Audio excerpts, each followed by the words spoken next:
Hello mga ka-reels at mga viewers! This time, maglalakad-lakad ulit tayo dito sa park na malapit dito sa aming tinitirhan. Ang pangako ko sa inyo dati, kukunan ko siya ng buo. Ngayon ako nagkaroon ng time, pasensya na. So ngayon, itong lugar na to, napakaganda nito, napakaganda ng tanawin. Itong pedestrian lane na yan, dyan ako laging nagko-cross papuntang metro station.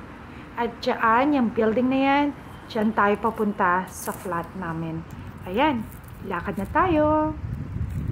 So dito sa may bandang kaliwa, diyan madalas mag-soccer or mag-football game or maglaro-laro lang ang mga bata, mga chikiting. So sa ngayon, dahil malamig, 9 AM na ng umaga, walang gaano naglalaro, malamig kasi. Mga bandang hapon meron na ulit yan. So dyan, minsan dyan ka lang upo, kung may chikiting ka, may baby ka, dyan ka lang umupo, tapos ang tatanawin mo lang mga anak mo dyan sa loob. Safe naman kasi may grills. Ayan, may mga palamuti na mga puno, buti na lang ngayon ako naglakad-lakad. Nilalagyan na nila ng mga design ang mga puno para ngayong Pasko. At ito na yung unang palaruan na makikita mo rito sa park na to. Sa tagal-tagal kong nakatira rito, first time ko makatapak dito sa floor na yan. Dumadaan lang ako dyan usually. Kasi maraming batang naglalaro, so hindi ako napapastay dyan. So mostly, dumadaan lang ako. Pero ngayon, na-realize ko na itong tinatapakan ko pala ay isang carpet. Ayan. Nag-stop pa ako dyan para i-press ko kung talagang carpet siya kasi ang lambot-lambot niya. Ayan. So, carpet siya. Makikita nyo dun, bandang dulo, yung edge ng carpet. Pero, in reality kung titignan mo, mukha siyang semento. Okay, para na rin naman ito sa mga safety ng mga chikiting. Para pag nahulog sila dun sa mga swing na yan, ang babaksakan nila hindi semento, carpet. Ang galing, di ba? Kahit umuulan, andyan yung carpet na yan. So, ang galing. Ang galing lang ng idea nila.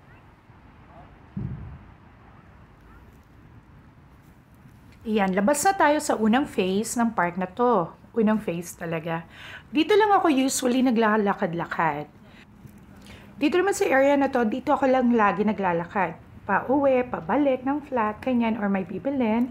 Napakaganda nitong area na to, yung pagkakadesign nila. Parang yung naglalaro ka ng township. Parang gano'n ang dating, na may malaking park, tapos ganito yung design. Tapos maraming mga naglalakad, na mga tao na may stroller pa ng mga babies nila. So, ayan, ang mga puno, nagpapalit na sila ng anyo. Nagpapalit na sila ng kulay. Ito naman yung area na may basketball court. Dalawa yung basketball court yan. Sayang walang volleyball court, sayang. Makikipaglaro sana ako. Pero minsan nagba-basketball ako dyan sa basketball court na yan. Naging basketball player naman ako nung college. Next. Ayan. So, yung iba, nandyan lang yan, yung mga gustong manood ng basketball, upo lang dyan. Minsan ginagawa ko yon. Nanonood ng mga naglalaro sa court na yan. So, naisip ko nga pala na pupunta ako rito mamayang gabi kasi marami ng decoration ng mga lights sa gilid nitong mga park na to. So, siguro maganda tong daanan mamayang gabi. Ito na, pinicturean ko yung magandang puno na yan dyan sa bandang kaliwa, yung may kulay na yan. Anyways, kung gusto nyo makita yung picture na yun, punta lang sa post ko. Bumalik nga pala ako dito sa area na to kasi gusto ko dito tayo dumaan kasi elevated to. So, parang itong park na to may ascending part, tapos noon, middle, yung center niya, tapos may descending siya. Maganda. Feeling mo nasa tuktok ka ng bundok. Habang may mga naglalakad dyan sa gilid-gilid na yan, dyan sa baba, ganon. At saka itong area na to, dito nga pala nilagay nila dati yung public cinema, tapos nupo ko lang dyan, manunood. Kaso ngayon, tinanggal na nila dahil umuulan-ulan. So, yan. Actually, last October 17, nag-live ako dito. Ngayon, November 18 na. Eksaktong 1 month. Ng 2023. Yan yung ginagawa ng iba. Nilalakad-lakad lang nila dyan yung mga alaga nilang aso. Yan, makikita ninyo dyan mamaya. Ang dami-dami yung naglalakad na may aso dyan. Tapos yung mga, yung parents, yung father, mother, nilalakad nila rin dyan mga anak nila. Lalo na yung mga babies na nasa stroller pa, nandyan, dyan din nila nilalakad. Lakad-lakad lang sila dyan. And yung pag morning naman, pag pumapasok ako, mga 5:30 a.m., may mga tumatakbo na dyan. Imagine, minsan negative 2 na, may nagja-jogging pa rin, Mario Joseph. Ako nga ginaw na sila, nagja-jogging pa rin, negative 2 na. Pero siguro kasi sanay na sila, ganyan. Ito na yung descending part. Oh, ganda nitong area na to. Ang ganda ng pagkaka-design. Yan, papapa na tayo dyan sa part na yan. Medyo iniiwas ko kasi yung camera pag meron ako nakakasalubong na tao. Kasi alam nyo na, baka magalit sila, ayaw nilang makunan sila ng video. So, kapag may nakakasalubong ako, iniiwas ko yung camera. Kung saan ko fino-focus. Ngayon, yan. Itong area na to, dyan naman yung iba nagbabike, pwede rin naman dyan maglakad-lakad. At saka, may ginagawa nga pala rito sa area na to. Hindi ko lang alam kung pinalalakihan pa ba nila or no. Pero meron dyang renovation sa bandang kaliwa. Tapos dito, pinapatag nila yung daan. Ewan ko kung lalakihan nila yung park. Pero maganda, no? Pag lalakihan pa nila ng park. More trees pa rin, di ba? At saka marami pang pavement na pwede nating daanan. At takbuhan sa mga nagja-jogging. So, sa dulo pala nito ng park na to, meron ditong malaking playground. Ito yung lagi kong nire-reels, yung playground na yon. Actually, dyan sa kaliwa na yan, meron yung fountain para sa mga bata.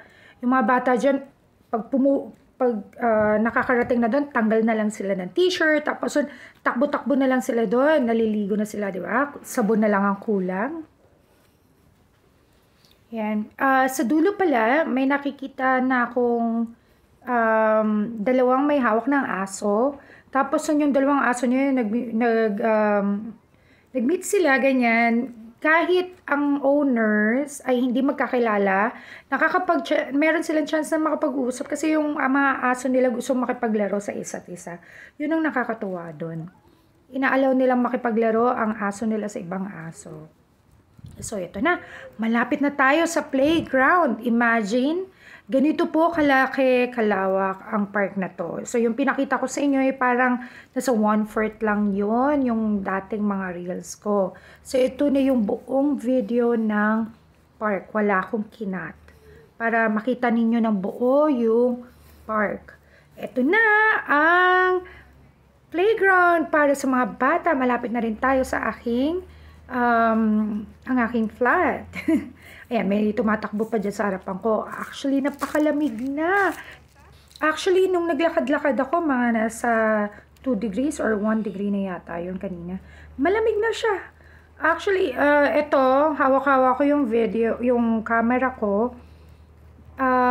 Nanlalamig na yung kamay ko dyan. Gusto ko na talagang i-off yung video, pero gusto ko kasing tapusin talaga yung pagkuha ko ng buong park. Okay, so after nyan talagang close ko yung video, tapos nilagay ko na yung kamay ko sa jacket. Ang cute ng bata, oh. So konti lang sila. Imagine yung bata nakaka-survive sa ganong temperature na nandyan lang, oh, naglalaro sa labas. Masyado na sila talagang sanay. Ako, nasanay lang ako sa -1, pero kinakaya-kaya ko pa yung -1, -2. Ewan ko lang sa -10. Okay. So, na-realize ko mali pala yung angulo ng aking camera. Kaya yan. Inayos ko siya. Nakikita nyo na ng maayos ang iba't ibang laruan or palaruan ng mga chikiting. Ang isa kong pangarap ko lang dito is mapadala ko rito yung mga pamangkin ko para makapaglaro sila dyan. Tapos nun, yung mama ko, yung ate ko, at least, diba, makita nila yan. Ganda-ganda dyan. Okay. Lalo na to, itong isang to, palaruan na yan. Ang ganda-ganda na yan. Parang jungle, diba? Ang daming bata dyan na umaakyat, naglalaro lagi. Yan yung part na maraming bata. At ito na yung isa pa. Oops. Medyo natumba ako doon. Natalisod yata ako doon. Hindi ko alam na may pababa pala doon. Kaya gumano ng camera. So, yun na yung last part ng playground. Nagagandahan talaga ako rito. Kaya naman natalisod ako. Dahil sa sobrang ganda na yan. Minsan naisip ko, sana nandiyan yung mga pamangking ko naglalaro, no? Kasi katapat lang yan ng aking flat. Lalabas lang sa flat. Ayan na. Diyan na pwede maglaro. Okay, so malapit na yan dito sa flat ko. Mamaya liliko na ako.